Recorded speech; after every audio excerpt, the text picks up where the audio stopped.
Sir మీ దగ్గరే ఒక senior journalist ఉన్నారు, మీ పార్టీ జనరల్ సెక్రటరీ, ఆయన అరెస్ట్ చేశారు అంటే ఇలాంటివి అడ్డుకోలేకపోతున్నారు సార్? అంటే అడ్డుకోలేవా సార్?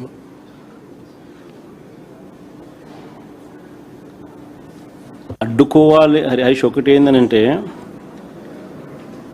ప్రజాస్వామ్యంలో అల్టిమేట్గా నువ్వు ఏదైతే ఇత్తుతావో అదే పండుతుంది. వీళ్ళు చేసేటివన్నీ ఏదైతే చేస్తూ ఉన్నారు రేపు పొద్దున ఇవన్నీ వాళ్ళకు చుట్టుకుంటాయి. నేను ఇన్ఫ్యాక్ట్ ఇది సందర్భంగా నువ్వు ఎలాగో ఈ టాపిక్ ఎత్తినా కాబట్టి నేను చెప్తా ఉన్నా, ఈ రాష్ట్రంలో ఉన్న ప్రతి పోలీస్ సోదరుడికి కూడా నేను రిక్వెస్ట్ చేస్తూ ఉన్నా, చంద్రబాబు నాయుడు గారి ప్రలోభాలతోనూ భయంతోనూ చంద్రబాబు నాయుడు గారు చెప్పినట్టు చేయకండి. ఎందుకంటే రేపు పొద్దున వీటి అన్నిటి మీద ఎంక్వైరీలు జరుగుతాయి. ఎవరెవరు తప్పులు చేసినారు ఆ తప్పులన్నిటి మీద ఎంక్వైరీ జరుగుతుంది. ఎంక్వైరీ జరిగి ఆ తప్పు చేసిన అధికారులందరినీ చట్టం ముందు నిలబెడతాం దోషులుగా.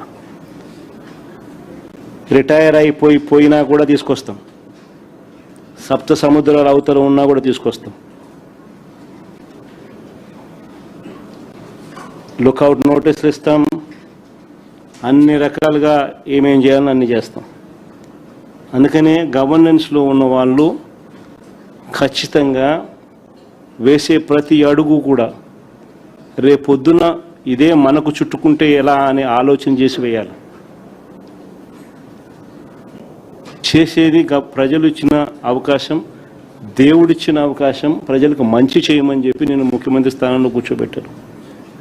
ఆ ముఖ్యమంత్రి పదవిని ప్రజలకు మంచి చేయడం కోసం ఉపయోగపట్టాలి, కానీ కక్ష తీసుకోవడానికి కోసము లేకపోతే మీకు వ్యతిరేకంగా ఎవరైనా మాట్లాడితే వాళ్ళ మీద తప్పుడు కేసులు పెట్టి వాళ్ళ జీవితాలను నాశనం చేయాలని చెప్పి చూడడం అన్నది దుర్మార్గం. అందుకే ప్రతి పోలీస్ సోదరికి చెప్తా ఉన్నాం, రేపొద్దున మీరు ఇరుక్కుంటారు. చంద్రబాబు నాయుడు గారి ప్రలోభాలకు దయచేసి లొంగాకండి, ఈ పొద్దున మీరు ఇబ్బంది పడతారు. సార్, జనసేన అధినేత ఈ మధ్యన హోంమంత్రి అమిత్ షా వద్దకు వెళ్ళారని ఏదో వైఎస్ జగన్ గారి మీద ఇబ్బంది పెట్టాలని చెప్పిన సందర్భం ఒకటి ప్రొఫెసర్ నాగేశ్వరరావు మొన్న మధ్యన చెప్పారు. అయితే అమిత్ షా చివాట్లు పెట్టి రాజకీయాల్లో నమ్మదగిన వ్యక్తి చంద్రబాబు కంటే జగనే బెటర్ అని అన్నట్టు కూడాను ఆయన అన్నారు.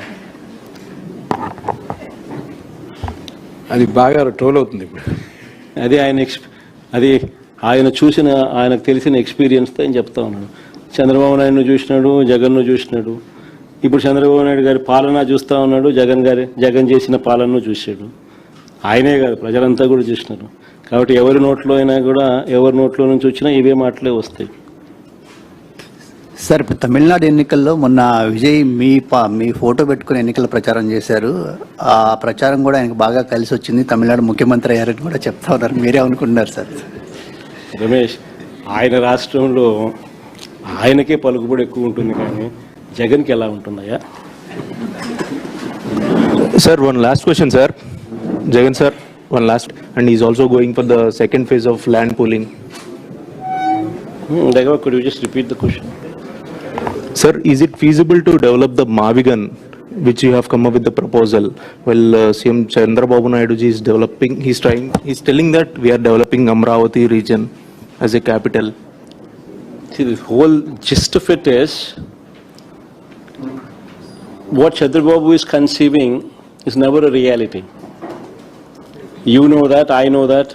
I think anybody with reasonable common sense would agree to it.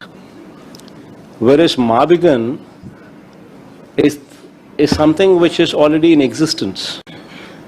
Day one itself,